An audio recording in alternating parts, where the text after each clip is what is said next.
Let's Talk with Keith Spera is underwritten by the New Orleans Jazz and Heritage Foundation.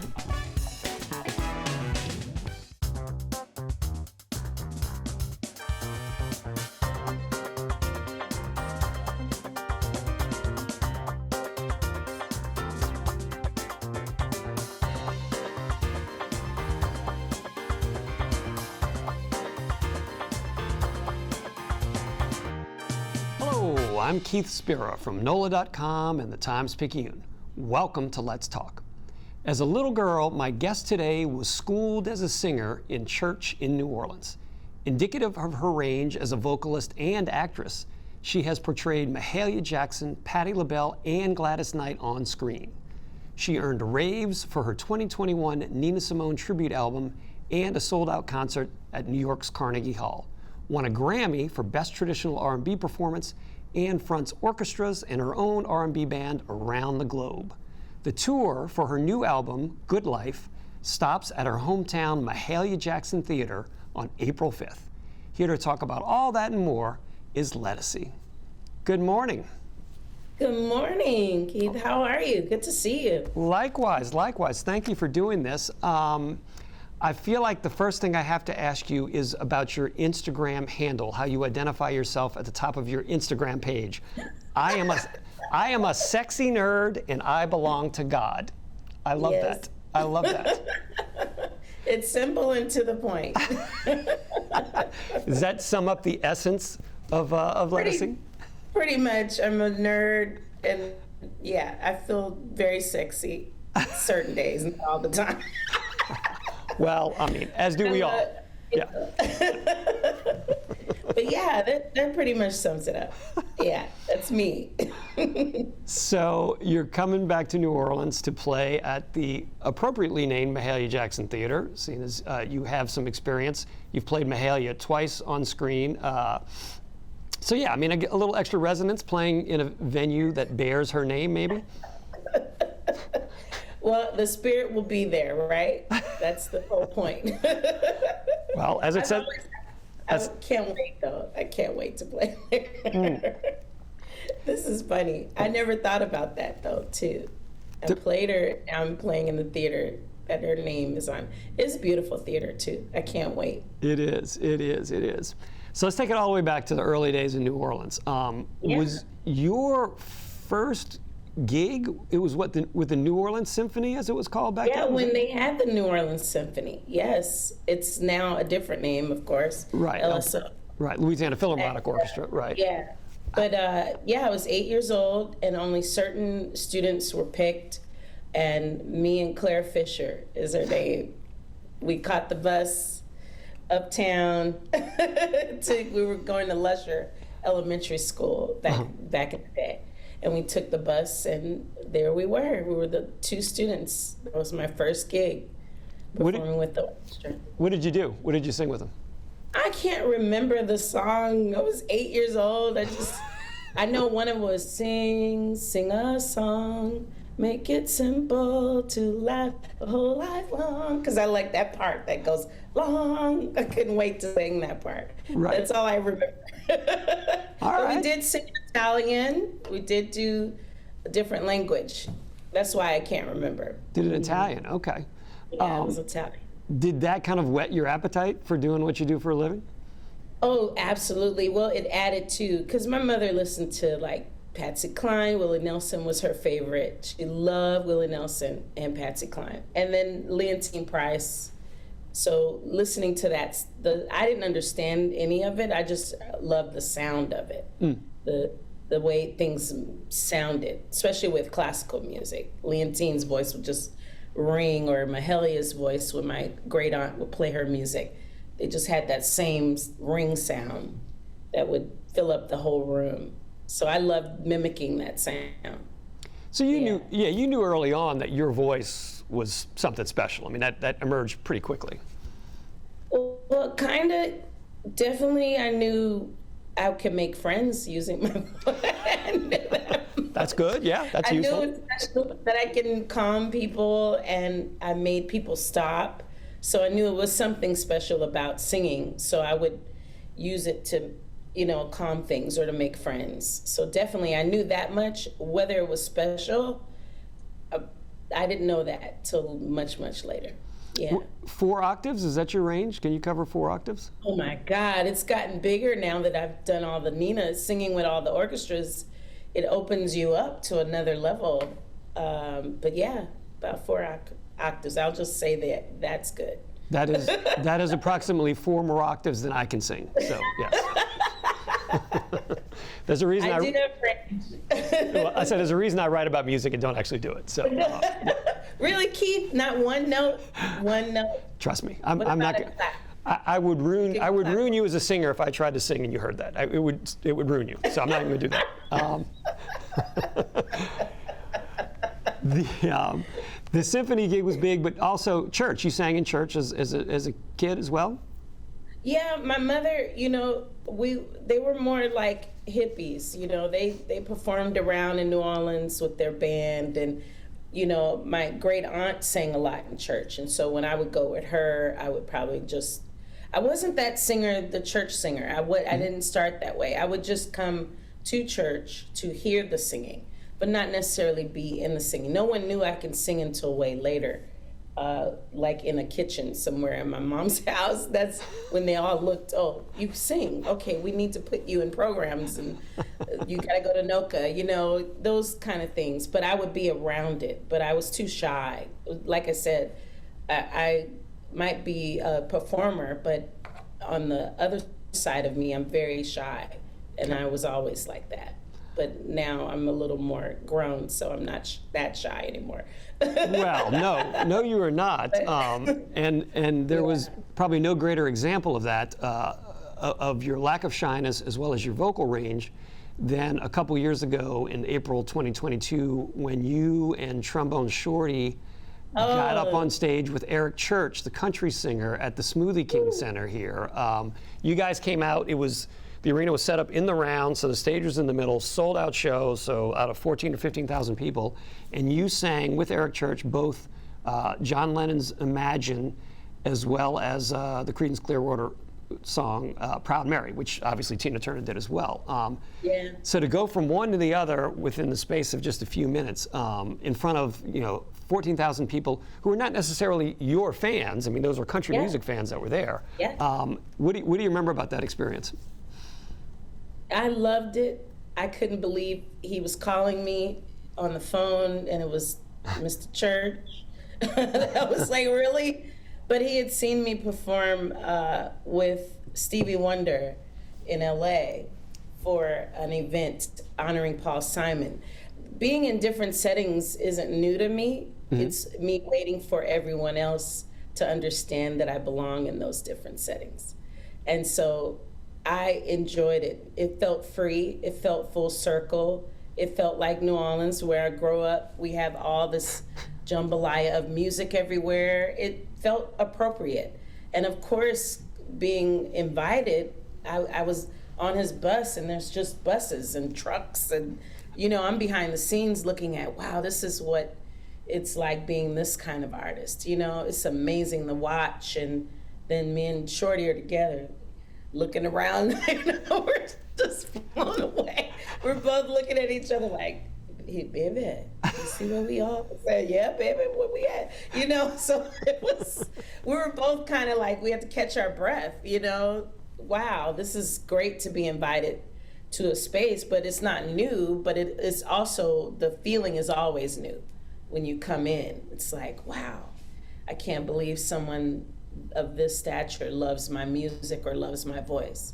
And it fit perfectly right into step with how it's supposed to be. And having Shorty there just added, he's my heart. He always takes care of me when I come home. And I sneak home. I don't tell everybody I'm there. I just hide in. And everybody sees me and they say, hey, Led, and it's low key, like it's supposed to be. But yeah, that was amazing. I'm glad you got to be there for that. That was amazing. The cameras were in the air, you guys. They were all over the place like this. So you couldn't scratch your butt if you wanted to. There's this camera there. It was a lot of fun. It was a really great show. Yeah. And yeah, you guys. And the audience loved it. They loved it. Oh, ate it up. Ate it up, yeah. And you tore up, Proud Mary. I mean, that was so much fun, so much fun. Come on, we at home. I better.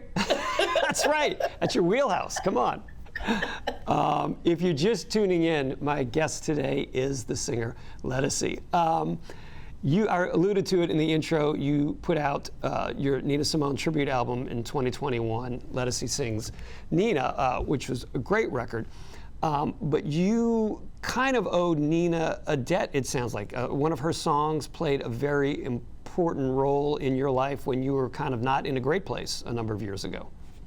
Yes, I was about 20-something years old. I was in California. We moved to California when I was 13, so pretty much raised in Oakland, but I still, because of my New Orleans energy, I didn't fit in there either. You know what I mean? I wanted to go home, always wanted to go home. But I love Oakland for all the lessons. But this particular time was during a time where I was young and figuring it out and unsure about what direction I wanted to be in my life. And I really didn't want to be on the planet. That's how dark it was. And this song, I still, back when we listened to the radio, I always listened to KPFA, which is a radio station that honored traditional jazz and traditional blues. That's part of the makeup of what I like to listen to outside of my own. When I don't have to listen to my music, that's what I listen to. Okay. And the song Trouble in Mind came on, and it described everything I was feeling in the moment I'm thinking I need to leave the earth. I need to commit suicide. Hearing that song shook me out of it. It made me know I'm not alone and how I felt. And it reminded me of my childhood, meaning the music my mom would play to get me out of a funk. And ever since then, I promised to always have anything Nina somewhere along my journey. Even my first television moment was with doing Ella, but then it was the second one that was even bigger, was performing For Women on BET. So every time Nina has been a part, and I always said, I'm gonna do a tribute album, I don't know when. And it happened to be on my own record label, garnering me a nomination in traditional pop. I mean, she's taken me all over the world, Carnegie Hall, playing with orchestras where I can sing all the classical I studied, singing French and the different languages that I know that all of my R&B folk didn't know I knew. I mean, I learned this from starting in New Orleans to pulling it all the way to California. I mean, New Orleans opened the door to, you can be all these eclectic things, but the rest of the world, they don't live like us. They don't have that combination. That was, before it was the in thing to do, New Orleans has always been that. That's right. That's where I learned it from. That's right. If you're just tuning in, my guest today is the singer Ledisi. Talking about New Orleans singers, you got to work with one of the greats, Irma Thomas, a couple of years ago on the Take Me to the River project.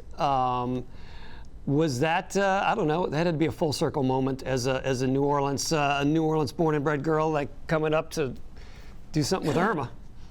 Irma is the queen. She's real a stickler about sound and music and people. She knows the instrumentalists, what they're playing. And to come into the room with, when we did that film, my friend Eric Krasnow, who I've worked with on a couple of songs on my album, always the avant-garde ones that have a big genre, mixing all the music up. But he said, Led, I want you to sing with Irma. I was like, I get to sing with Irma Thomas, are you kidding? But did you ask her first? Does she know who I am? I don't want to, I want to step on her toes. I want everything, whatever she wants to do, I want to do whatever she wants to do. That's like meeting the Aretha Franklin of New Orleans. You gotta be, come in humble. And I was down here. I was ready to hold her purse. You know what I mean? But when we walked in the room, it was like meeting another one of my relatives. It was so easy. And I remember her, I begged her one time, I met her at the tent when we did Essence, the church tent where she does the Mahalia Jackson Sundays. And I asked her to make me some gumbo, and she remembered that and brought it to the studio, and I lost my mind.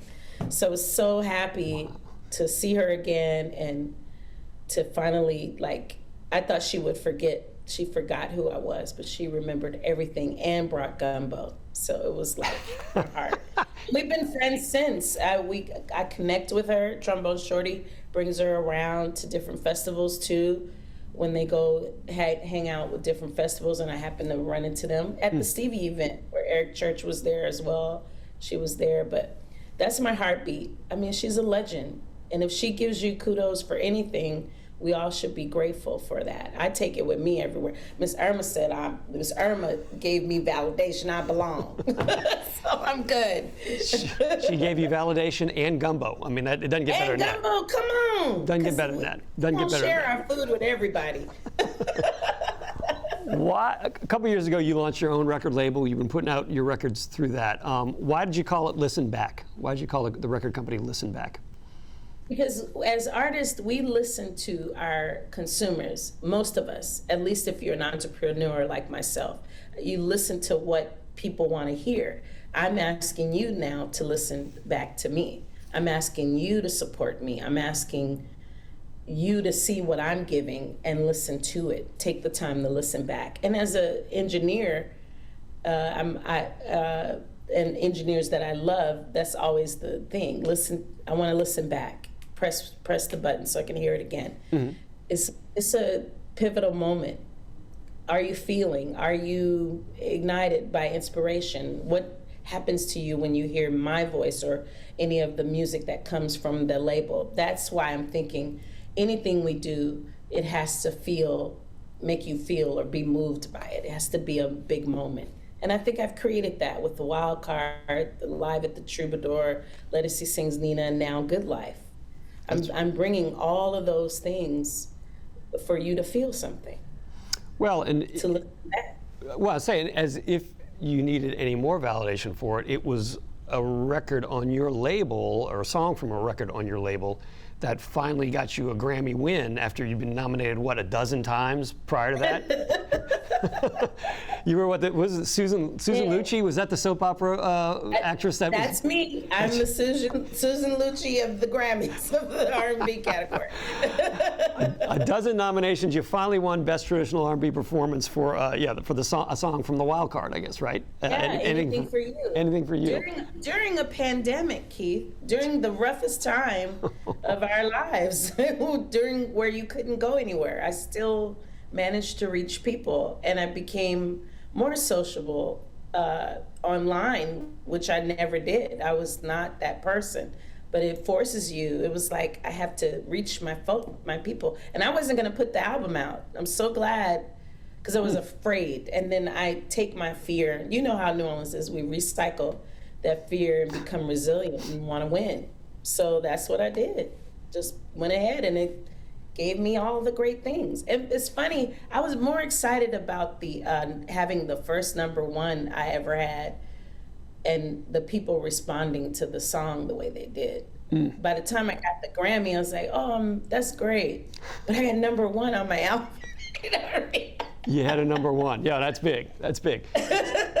So wait, so that was the COVID year, so there wasn't an actual Grammy ceremony that year? Oh, I won online. Won online. All those years you wait to win. In my room. And you can't go get it. I went online. I was happy with that. I didn't have to wear all these uncomfortable shoes and be cute on a red carpet. So it worked perfectly for me. Winning in your pajamas is just fine with you. You're fine with that. Oh my gosh. I have it. I won. I can say Grammy Award winner, finally. There you go. There you go. If you're just tuning in, my guest today is the singer Ledisi. Your new record, Good Life, also on your label. What was sort of the philosophy going into this record? I mean, did you have a game plan, or did you kind of just come up with a collection of songs that held well together? What was the thought with this record going into it? I always wanted to go back to the R&B and why people fell in love with me in the first place.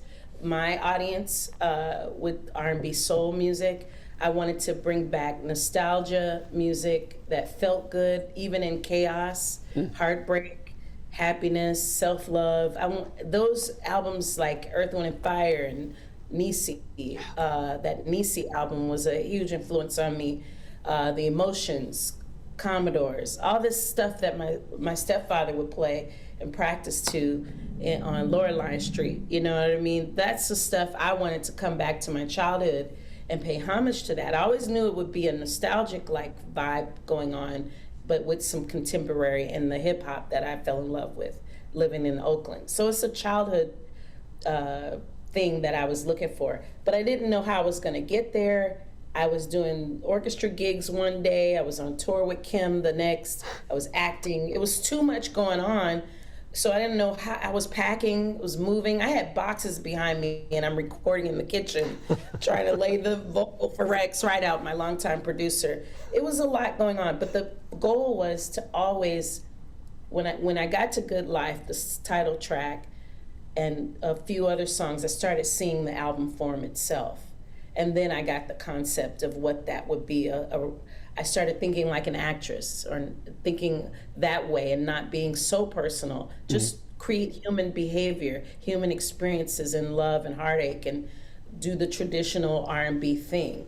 And I did it. I made a cohesive album that feels like a long story that people can play anywhere. They love the sequence of it. They love the way the album feels on them. And they love the different, everybody has a different one every day. But I turn it back to self-love. No matter who you're with, no matter where you go, you have to love yourself. And so there's themes in there, not overly preaching, but just enough for people of today to get it, and people of yesterday to feel like, wow, this feels like how the old albums feel. That's what I wanted. I want tradition. It's a part of my line to do that, to honor tradition within R&B is pretty much what I wanted to do on Good Life. And Good Life Good Life, and the message I'm saying is, it's about how you get through that makes life good. The lessons you learn from the ups and the downs. You know, there's lessons in all of this.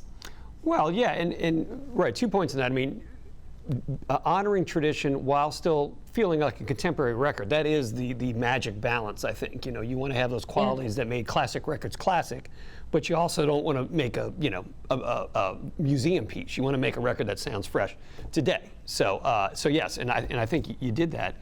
And B, you know, what you talked about, you know, the Good Life and getting through things. I mean, your record could end up serving the same purpose for people that Nina Simone song did for you all those years ago. I mean, that would be a full circle moment right there. Yes, Keith, you get it. God, come on, Keith, let's go on the road and explain it to everybody. We'll do a Q&A session before the show. We'll do so everybody knows what they're about to hear. That's the goal. That's the goal, is healing music. We don't have it. It's like everything's a vibe now, or it's overly traditional, or it's got to be a genre. Who cares? Just make it feel good is what I was looking for. We want to be healed now. It's a political year. It's crazy. We need healing music right now. Amen. Amen. Amen. The song with Kenny Lattimore, Perfect Stranger. You like that one? That's getting back to that little bit of that sexy nerd vibe, I think. You know, so a little bit of that sexy nerd vibe. See, Keith, you get me. That's why we've been knowing each other so long. You get it. Yes, Kenny Lattimore is my friend. He's such a wonderful. He's like me. He studied classical. He can sing in different languages. He's from DC. We both studied we're nerds. We like geek out over technical singing. Like, we're so weird. We're weirdos. But then when we get together and we get on stage, we turn that thing on, and it's soothing, it's sexy, it's us. We're both Aries. He's April, I'm March. So it's a great combination. I had to have him on the song. My husband suggested it when he heard it. He said, "Honey, you gotta have Kenny. That's your friend. Get Kenny on this. He can sing his butt off." And I thought about it. I was like, yeah, why am I chasing to get this other person when Kenny's right here? Duh. I mean, he nails it. I mean, he does a great job on the record. So I mean, you didn't. Yeah, that's all you needed. Yeah. Was that. And I love the story. You know, I love the story and the mystique of it with us on it in the video. I'm very happy. My husband did the video too. He's a big Kenny Lattimore fan. But I love Kenny as a friend. He's a great friend.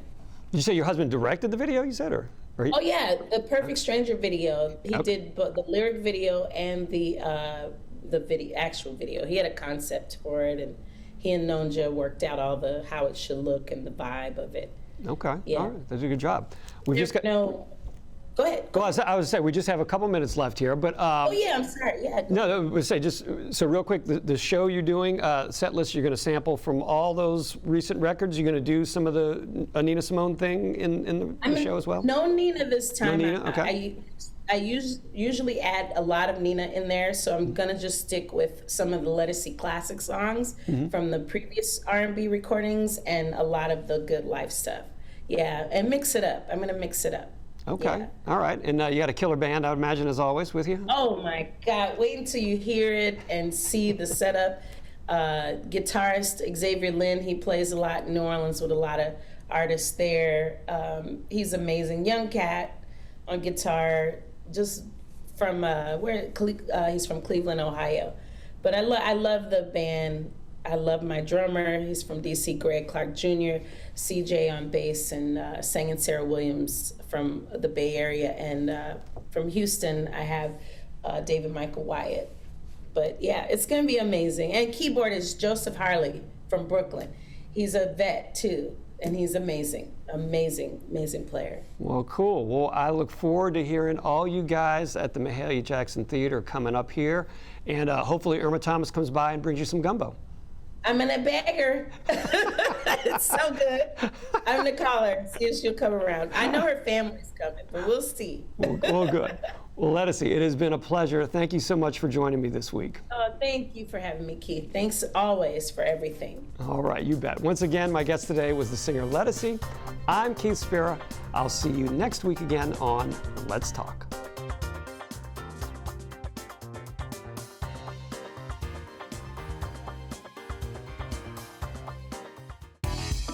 Let's Talk with Keith Spera is underwritten by the New Orleans Jazz and Heritage Foundation.